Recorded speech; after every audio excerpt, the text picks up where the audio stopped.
Bonjour, aujourd'hui je voulais vous parler de l'interrupteur Livolo qui est compatible 433 MHz, qui pourra être piloté directement sous JDOM avec le protocole RFX-COM. Dans notre exemple, nous allons utiliser un simple interrupteur pour commander une lampe. Alors, je vais donc vous expliquer comment dans JDOM on va intégrer cet interrupteur. Nous allons donc dans JDOM, nous allons dans Plugin, Protocole domotique, RFX-COM. Il vous suffit tout simplement de cliquer sur le bouton Ajouter. Vous lui donnez un nom à cet équipement, donc interrupteur de test. Vous cliquez sur D'accord. Et voilà une partie de l'interrupteur qui est déjà créée.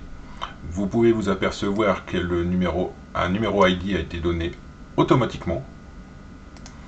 Donc il suffit tout simplement de cliquer sur Activer et de le rendre visible dans le dashboard. Après, à vous de le mettre directement dans lequel module vous le voulez. Ce serait plus logique, ce serait de le mettre au niveau des lampes. Voilà. Donc on définit que c'est une lumière. Par contre ici, on va choisir l'équipement. Donc l'équipement sera télécommande défaut.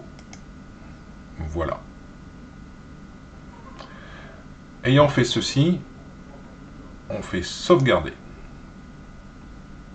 Voilà. Ça a été créé.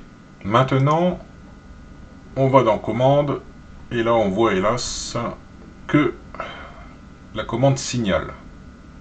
Nous, ce qu'on voudrait bien avoir, c'est la commande on et la commande off.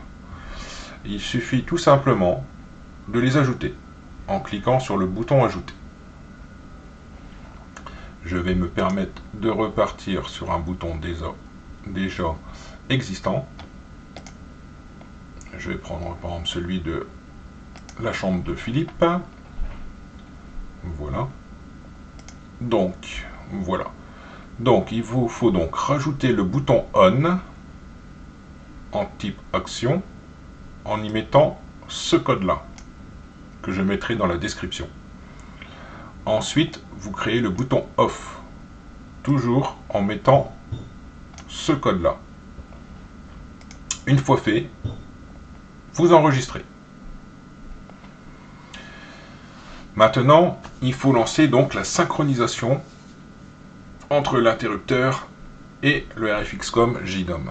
Donc vous vous rendez sur l'interrupteur, vous appuyez un bon 5 secondes, voire un petit peu plus, et le bouton va commencer à se mettre à clignoter ou faire un bip, ça dépend lesquels, et il sera donc en mode synchronisation.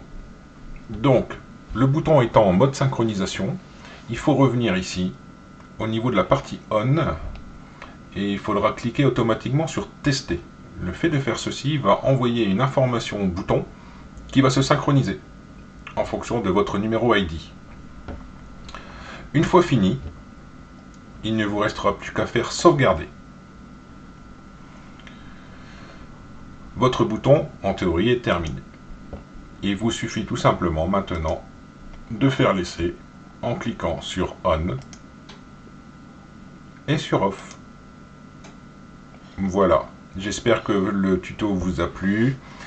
Je vous remercie.